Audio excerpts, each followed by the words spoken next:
Good morning, guys. Today is an exciting day because something has arrived in the mail. And I think I might know what it is, but I'm not 100% sure. But check this out. Box has arrived. Now we just need the trusty knife.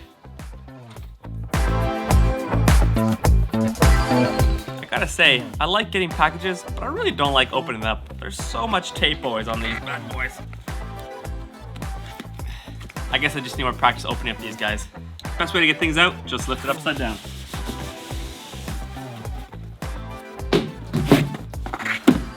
That's right.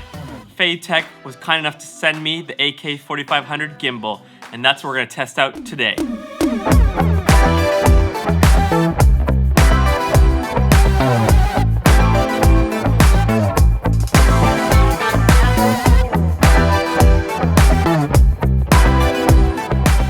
Alright guys, it's confession time. If I'm honest, I'm actually not the biggest gimbal guy. I think I've used a gimbal maybe like once or twice in my life. I've balanced a gimbal maybe once in my life, so I don't have a lot of experience. But when Feiyutech contacted me and said they want to send me the AK4500, I said, sure, why not? Let me try it out. Let's see how it works. And I gotta say that gimbals have come a long way. First off, this gimbal, super comfortable. The grip here on the bottom, the grip here, super comfortable. They have this joystick here to be able to control the movements. And as well, I really like this other arm here that you can easily screw off if you want, but I have it here right now because you can use it to film low to the ground like this if you have a top handle right here. So not only can you hold it here, but you can as well hold it up here. So already you can really see that gimbals have really just advanced very dramatically from the first gimbal that I ever owned. I think it was a Film Power gimbal that my brother Matty gave me. It was very uncomfortable to hold. It wasn't very good at balancing. It was a little bit jittery all the time. And there was no LCD screen to be able to see what you're doing. But now all these things have improved with the Feiyutech 4500. But today I don't want to do an extensive review on the AK4500, but I do want to show you my 5 favorite cinematic moves with the gimbal. So we're gonna go out, film with my friend Yummy, and I'm gonna show you my 5 favorite moves.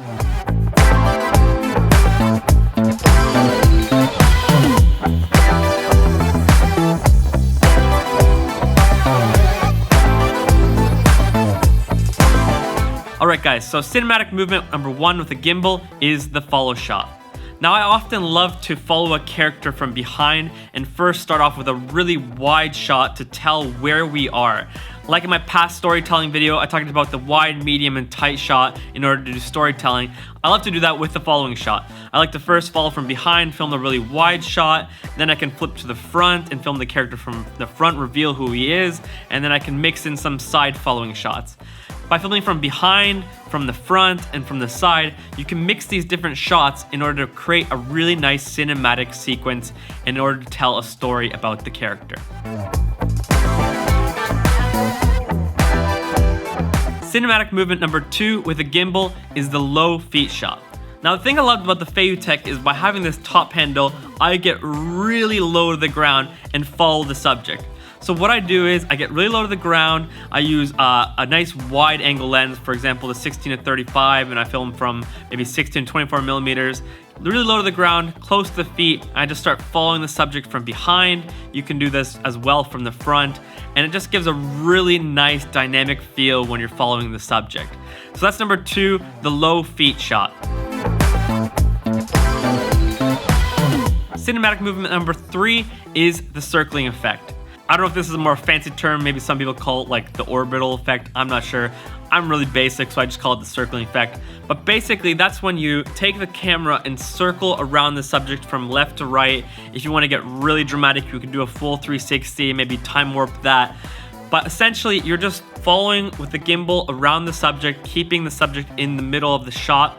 You can do this with a variety of shots. You can do a really wide angle lens, and then you can run around. Then you can maybe go with a little tighter lens, and then you can go around. The tighter the lens, the more dramatic the movement is gonna be. It's gonna get that nice parallaxing, especially if you have subjects in the background, like lines that you can really see in the moving. For example, when we were filming in this kind of abandoned warehouse area, and it has all these lines, so the moment I would move from left to right, it would just be this really nice movement with the lines to create that effect. So that's number 3, the circling effect. Really easy to do, but really effective and really nice. Cinematic movement number 4 is the cinematic pull-in, pull-out. Now, this is a really great shot to get a really dramatic shot of your subject. So you can just first push in towards the subject, or you can start from being close and then push out. Now for this shot, you really need fast autofocus. So if your camera doesn't have the best autofocus, what you can do is you can be close and then you can do the focus and then pull out. It's gonna kind of give you the same effect, maybe a little bit different, but still you can do it. Or you can try the other way, which is a little bit harder, where you push in and hopefully you get it to stop right when it's most focused. So you don't necessarily need autofocus, but it does definitely help. And cinematic movement number 5 is inception mode. Now on these new gimbals, there's all these crazy new features, and one of the features on the Feiyutech Ak4500 is inception mode. Basically, the camera is going to start spinning around full 360s while you're moving towards a subject. Now, I wouldn't use this effect all the time, but definitely if you're trying to go for that really crazy, inception mood like for your video, inception mode is then perfect. So try that out, see how it works for you. Don't get too crazy with it, don't use it all the time, but there is always a time and a place for these kind of shots. Alright guys, hopefully you liked my 5 cinematic movements with the gimbal. Hopefully it will help you out. These are just the basic shots. So once you guys start to nail down these gimbal shots, then you can start doing a mixture of the two together, or in a future videos, we're gonna do some more crazier gimbal-like shots. But I thought we'd start off simple today. As well, I will release a full extensive review on the Feiyutech Ak4500 once I've gotten more familiar with it. Today was my first time using it, so I can't say that I'm a professional yet with it. So I wanna practice it first, try out some of the new features, and then I'll do another video for you guys to tell you how I actually really like the Ak4500. But for now, I gotta say, there's been a positive experience, really easy to set up the balance, really easy to set up the whole gimbal, and really easy to use when I've been filming. So far, Feiyutech, great job. Can't wait to just dive more into it and see all the features that are in the gimbal. Alright guys, thank you so much for watching this week's video. If you like this video, make sure that you smash that like button, subscribe to the channel so that you're up to date, and as well comment below on your thoughts on the Feiyutech Ak4500. Would love to hear what your experiences with the gimbal have been. Alright guys, have a fantastic week.